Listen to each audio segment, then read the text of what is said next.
Hello everybody, it's Ann. I'm popping on behind my apron. I remembered to put it on.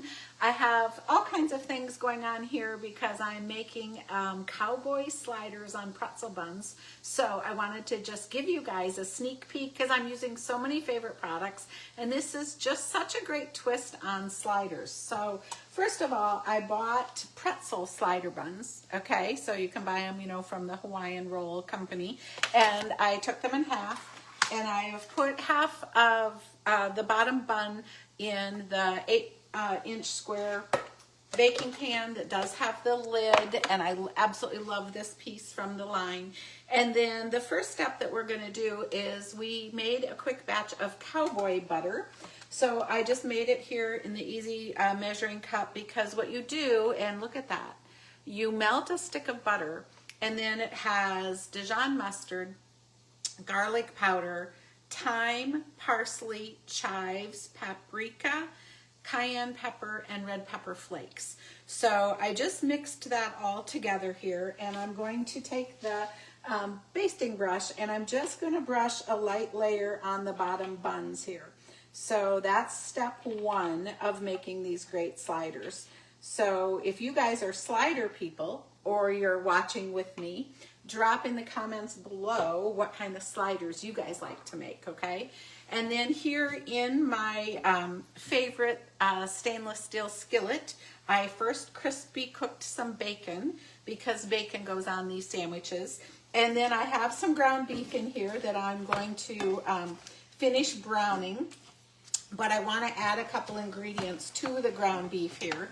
And if you are a cast iron skillet, I think I said the word stainless, but this is my cast iron skillet that I love to use. Really love it when you want a fond or crispiness or a great sear. Just really a great product to use. So I have a pound of ground beef in here, and I'm going to add some onion, some jalapeno, some garlic. So let's just switch here.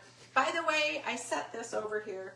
You guys, I cannot believe the addition of this knife block to our line.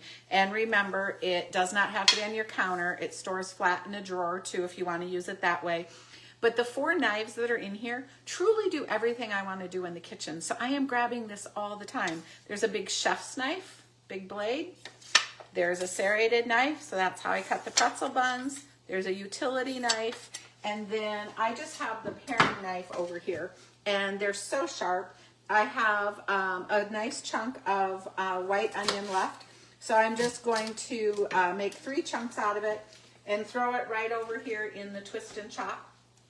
And then I have a couple garlic cloves right here, the full cloves. I'm going to throw those in the twist and chop. And then I have a jalapeno. So I don't want the seeds, and I don't really want the seeds on me. So I'm just holding the pepper up, as you can see, and I am cutting the 4 sides off, and it will keep the majority of the seeds, not all, but it'll keep the majority of the seeds right there. So then you can just really quickly knock out the other seeds onto your cutting board. And I'm going to add these into the twist and chop because I just love this gem. This saves so much time. Put the lid on. And then remember, you have the start button or the pulse button. And you guys are quite a ways away. Let's see if I can bring you closer and do this without you getting sick. Motion sick, that is. So let's move it. Whoops. It didn't like that. Let's see. Let's drop it down right there. And there's the twist and chop. And I'm just going to hit the start button.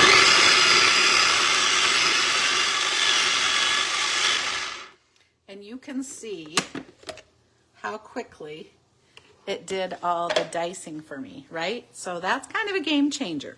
So I'm going to add that. So let's go back over here. I'm going to add this mixture, take it off, take the wheel out, and I'm just going to add it here to my ground beef mixture that I have sitting here on top of the stove. So you want it to brown right in there.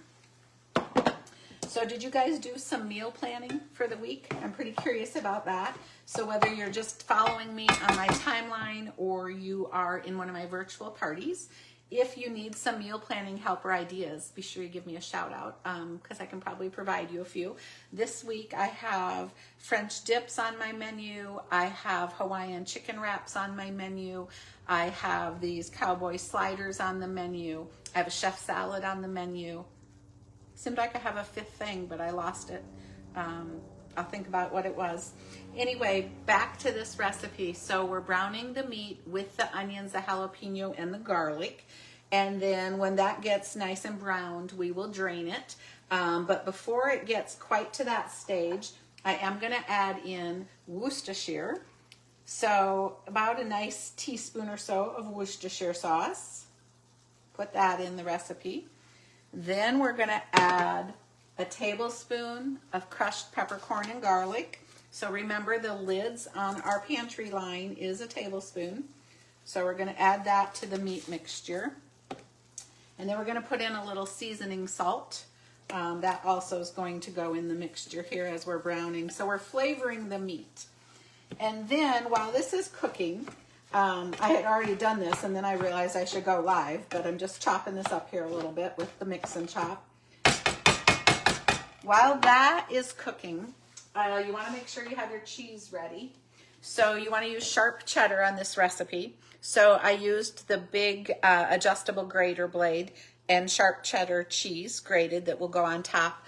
So what's going to happen is once I've drained this ground meat mixture after it's completely browned, I will put it on the bottom layer of the buns. Then I will put the bacon slices and the cheddar cheese. Then I will put the top buns on. And then I will brush it with a little bit more of the Cowboy butter before it goes in the oven. And you won't use this whole batch of Cowboy butter that I made, so you can Google Cowboy butter recipe too. It's super easy, or I can print you the one I used. But just put this in a prep bowl with a lid, put it in the fridge. It's wonderful on steak. It's also wonderful for fajitas, so you'll have the rest of this to use. And then I'm going to just simply take this with the tops on, and I'm going to pop it in the oven, and let me look until it tells me how long. But I'm going to cover it, by the way. Cover it with foil for the first 15 minutes. Oh yeah, and then take off the foil and cook it for another 5 to 10 till you can see the cheese really running out. So under a half hour, you will have it, and you will have it to enjoy. So remember, if you guys make sliders, drop it in the comments. I'm curious what kind of slider you like. Okay, see you soon.